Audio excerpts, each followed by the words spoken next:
Hello, everyone, and welcome to today's presentation. Today we'll be talking about Screenplay Ready, which is a program that Pretensity started to bring awareness to early childhood development, the importance of developmental screenings, and the importance of kindergarten readiness. Before we get started into the core of today's presentation, I want to talk to you about what Pretensity Children's Museum is. Pretensity is a museum located in Irvine with the mission to build better brains through purposeful play. We have 17 interactive exhibits where children can come to the museum and practice those developmental skills that we will talk about a little bit later, but to practice those gross motor skills, to practice their communication and language skills, as well as social emotional. We have different activities that support those child development domains, and we also include some educational programming when the museum is open. While the museum is closed, we have actually provided some of that educational programming through our virtual platforms or our social media platforms. So please feel free to check those out. Check out our social medias and our website to find some more ideas on how to bring Pretensity to your home. Okay, so now to the core of today's presentation. Today we are going to talk about two main things. We are going to talk about one, kindergarten readiness. What does kindergarten readiness mean? How do we measure it? And why is it so important? The second thing that we will touch base on is the importance of developmental screenings. What is a developmental screening? Why are developmental screenings important? And the specific developmental screening that we will talk about today is the Ages and Stages questionnaire and how to complete an Ages and Stages questionnaire. You'll hear me refer to this as an ASQ, so keep a look out for that in future slides. Okay, so to our first point, what is kindergarten readiness? What does it mean for a child to be ready for kinder? Now, for a child to be considered developmentally ready for kindergarten, they have to be on track in all 5 areas of development. These are the 5 developmental skills that I was talking about earlier. Those 5 developmental skills or 5 areas of development are general knowledge and communication, which basically means, can a child communicate verbally? Can they express their ideas and wishes and feelings in a way that other people can understand? Number 2, we have language and cognitive skills, which mean, does the child have reading and writing skills? Not can a child read and write, but do they have those basic skills of reading and writing, like holding a pencil, turning the pages of a book, before they enter kindergarten? And also math concepts, which goes into that cognitive development. No, your child does not need to know how to add and subtract before kinder, but they need to have the concepts of a lot and a little bit, big and small, patterns, which all fall into cognitive development and math skills. Then we have emotional maturity, and that means, can your child self-regulate? Can they control their emotions? Are they curious and are they eager to try new things? Do they want to, play with new friends? Do they want to explore a new environment? And that's what emotional maturity means. Then we have number 4, which is social competence, which means, can your child cooperate with others? Can they socialize with other children and other adults? And lastly, we have physical health and well-being. And what that means is, do they have gross motor and fine motor skills? Gross motor being the large muscles in your body, the ones that we need to run and jump and sit. Our fine motor skills, which is the small muscles in our body that we need to hold a pencil, turn the pages of a book, open a door, turn on and off a switch. That falls into the physical health. And then well-being is, does your child have proper nutrition? Are they healthy? Because we need all of these skills to then learn. They are all necessary for us to succeed in our adult life, but also for children to succeed in kindergarten and beyond. So, how do we measure kindergarten readiness? The way that Orange County measures kindergarten readiness is by using the Early Development Index. Usually, in the second half of the school year, the kindergarten teacher completes this questionnaire or series of questions for each one of their students in their classroom. The questionnaire assesses and tracks where the child is in those 5 areas of development. Now, in order for the child to be considered ready for kindergarten, they have to be competent in those 5 areas of development. They need to be on track in all of those 5 areas, not four, not three, but all 5. They are considered not ready if they are only competent in a few of those. Now, the EDI helps Orange County policymakers and providers and community partners to make more strategic decisions based on what areas in Orange County need more help so that it's equitable for all children in Orange County. Some areas are more ready than others, and those who are not as ready might require more resources in their area. That can be more libraries, that can be more parks, that can be more funding for different programs. So the EDI really shows us, hey, these areas are not as ready, and let's provide some more resources so that they are all ready. If you have any questions about the EDI or need some further explanation, you can check out First Five Orange County's Children and Family Commission website, and they have all different kinds of maps and all different kinds of information about the EDI. I've provided the link right at the bottom of the screen. So, why is kindergarten readiness so important? Kindergarten readiness is important because a child's future academic success is heavily dependent on their readiness for kinder. Children who are ready for kindergarten are more likely to be successful later on in life. Children who have those early skills and that basic knowledge of math and reading and communication and language and social skills are more likely to experience later academic success, attain higher levels of education, and secure higher paying employment than those of their peers who were not ready. The way that I like to think about it is like building a house. When you build a house, you want to make sure that your foundation is sturdy and ready to go before you build on the next ones. Because if your foundation is not sturdy, then the first level is going to be coming down, then the second one, then the third one, because those basic skills were not, or that foundation was not built correctly. That's like child development. We want children to be ready in kinder because they have those basic skills that they're going to need later on in life. Within the first 5 years of life, children have already developed 90% of their brain.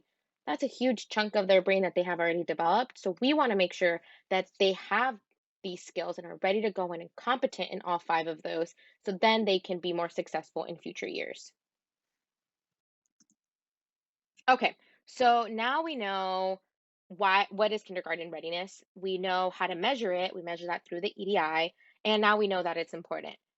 But what about Orange County? How many children in Orange County are ready for kinder?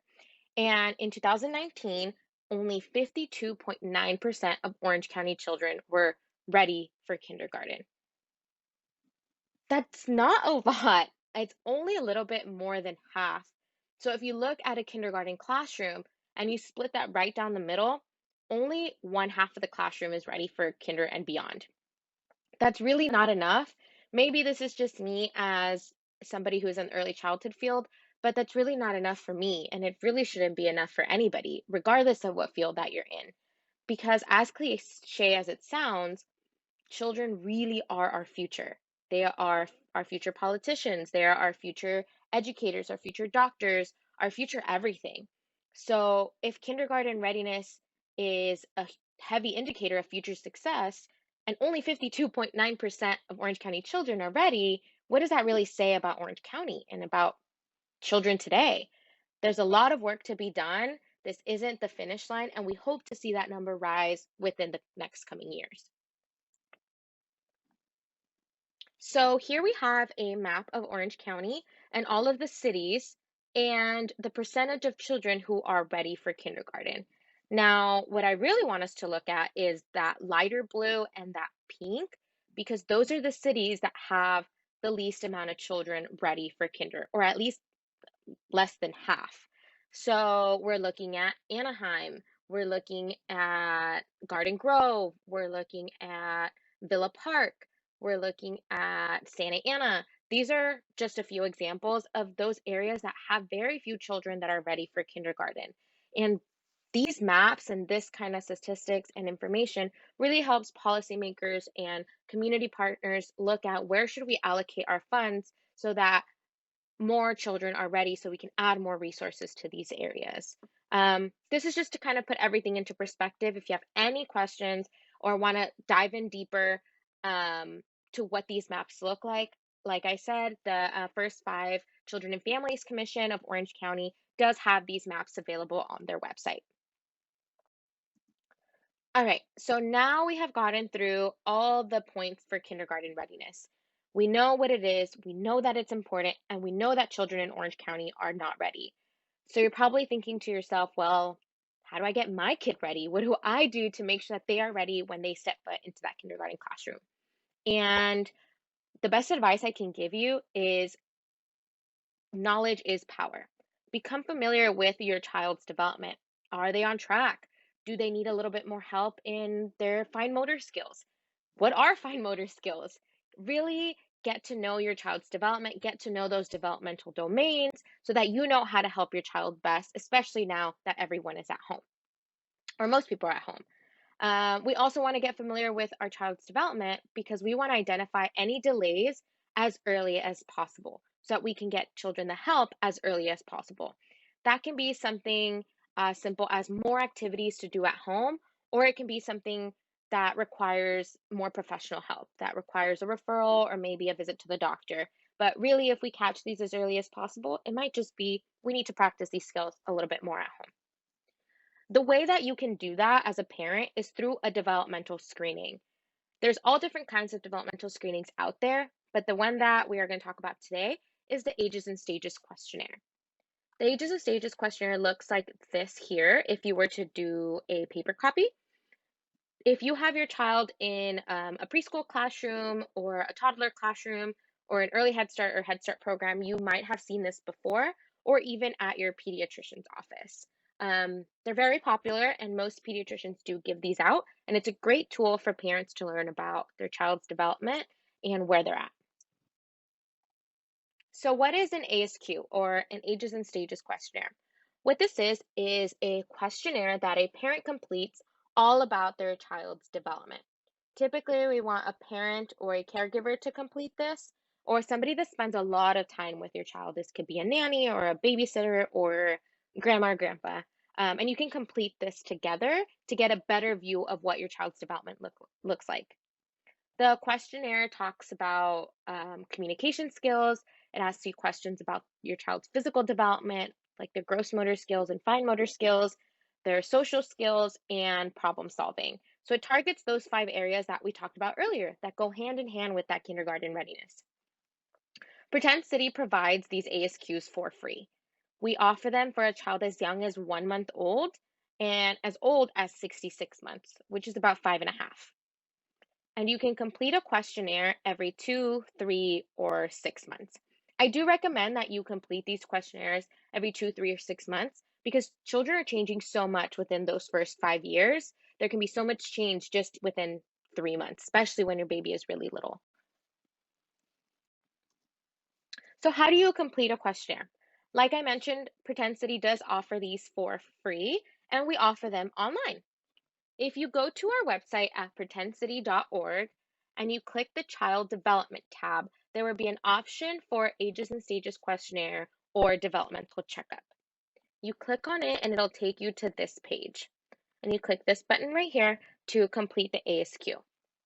We also offer ASQ in Spanish, and we offer two kinds of ASQs. There's an ASQ 3, which just talks about general growth and development, and an ASQ SE that talks more about the social emotional development. I always recommend completing both, but it's completely up to you. If I had to choose just one, I would definitely recommend the growth and development questionnaire. Once you click this button, it'll take you to this page and it'll ask you if you want to complete just the ASQ3, which is just growth and development, or if you want to complete the ASQ SE, which is social emotional, or both. Then it'll take you to this page, which will ask you to input your child's birth date, how many weeks premature they were, and your screening date. For the most part, this date will change, but for the most part, you will click this button, which will then say today's date, the day that you are completing it. This option will only be if you completed a paper copy of your ASQ and just want to input your results onto our online system. But for the most part, you will click this first one. Important note, remember to put it in this format with your child's birth year, then their birth month, and then their birthday. I always make this mistake of doing it the other way, so make sure that this is correct before you click submit. So then it'll take you to this page. Two things to keep in mind is double check that the months that it says on the left side is accurate to about the months that your child is. So if your child is around 2 years old, it should say about 24 months on there. If it's not, if it's something completely off, double check the birth date. Sometimes we put a number in wrong and it'll give you the wrong questionnaire. So make sure that your child's birthday is in the correct format and the correct day. So like I said, the ASQ does look at those 5 areas of development: communication, gross motor, fine motor, problem solving, and personal social skills. At the end of the questionnaire, it'll also ask you some overall questions in case you have any more questions about your child's development or have any further concerns. So this tab or this slide is specifically for the communication area, and you'll just read the question and answer as you see fit. So for example, the first question reads, without showing him, does your child point to the correct picture when you ask him or her, show me the kitty, or where is the dog? The goal is for your child to identify the correct picture in the book or magazine that you are asking them to point at. If you have not tried the activities that it asks you for, try the activity first and then answer the question. We do want to give children the opportunity to try the activity before you answer not yet. And it'll be the same process for the rest of the questions. Here is the same questionnaire for a 24-month-old, but for the fine motor domain. I chose fine motor because a lot of people miss this part, or they forget or don't know what fine motor skills look like. So I like to show this one as an example. This is for a 24-month-old, and it asks, does your child get a spoon into their mouth right side up so that the food does not spill? Some parents at 2 years old have not exposed their child to any utensil, whether it's a spoon or a fork or chopsticks. They have not presented them the opportunity to try this. So, what I really like about the ASQs is that not only does it tell you if your child is on track, but it also teaches parents about what children should be doing around this age. So, if you get to this question and you haven't practiced these activities with your child, it gives you the signal like, hey, we should probably start practicing eating with a spoon now that he's around 2 years old. Same thing with the next question. Does your child turn the pages of a book by herself or himself? If you've never given your child the opportunity to hold a book and turn the pages, present that to them now. You can start with board books where the pages are a little bit thicker, so they're easier to turn over and they don't tear as easily as paper pages. So this is just kind of what the questions look like, and answer them as you see fit. There is no right or wrong answer. It's really just to see where is your child in their development at that certain age. Okay, so you have completed your questionnaire, you answered all the questions, and you have hit submit. What happens after?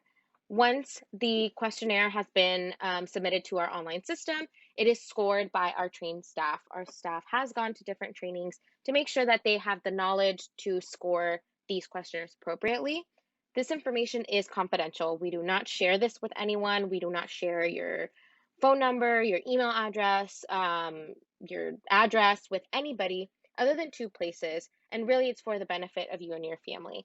It's to Help Me Grow. We share it with Help Me Grow, which is an organization in Orange County that helps connect parents to different resources in their area, whether that be mommy and me classes, preschools, a local pediatrician, anything that can be a helpful resource to you and your family. Help Me Grow helps with that. So we send over our results to them so that then they can connect you in the case that your child were to have a delay, or if your child is not on track in one of the areas. We also put all of this information onto the Orange County Developmental Screening Registry. And what the screening registry is is like a bank that holds all of this information in the case that we would need to reference this in the future, in case you were curious what your results for your child was a couple months ago, or if your pediatrician needs to access it. Pediatricians do have access to this. This is HIPAA protected, but they get to see it and so that they know, hey, a screening has been completed, a delay has been identified. Now let's help them with future resources. Nobody will contact you unless there is a concern in your child's development. And if they do contact you, you can if you don't want the resource, you can just say no, and then that'll be the end of it. So, like I mentioned, this is confidential information, and you will receive um, your results via email. You will receive the results to your email along with a list of developmentally appropriate activities and a free ticket to Pretend City. Once we are open, you will be able to use that ticket. Here is an example of the activities that you will receive via email. This is an example for a child who is 24 to 30 months and specifically for that fine motor domain. In the case that you have any concerns about your child's development in a certain domain or your child is not developing on track in a certain domain, you will receive something like this. These are perfect examples of things that you can do at home with materials that you probably already have to then grow your child's fine motor skills to hopefully get them back on track. I love the example of flipping the pancakes because it has the skill necessary for flipping stuff or holding a pencil or bringing even a spoon up to their mouth, but you're practicing that same skill in a fun way. It reads, trim the corners from a simple sponge to form a pancake. Give your child a small frying pan and a spatula. Show him or her how to flip the pancake. The motion of flipping a pancake is the same motion that you use to bring a spoon up to your mouth or to hold a pencil or turn a doorknob, but they're practicing that same skill in a fun way. Perfect. So that brings us to the end of our presentation. This presentation and this project was made possible by the grant from the U.S. Institute of Museum and Library Services. We are so grateful that they were able to grant us this grant so that we can share the information of the importance of early childhood development, the importance of developmental screenings, and kindergarten readiness to all of you. So again, thank you to the Institute of Museum and Library Services for making all of this possible. If you have any further questions about today's presentation or about Pretend City in general, please feel free to contact us at info@pretendcity.org and our phone number, which is also listed on the screen in the case that you have any future questions. Thank you for joining us today, and we hope to hear from you soon.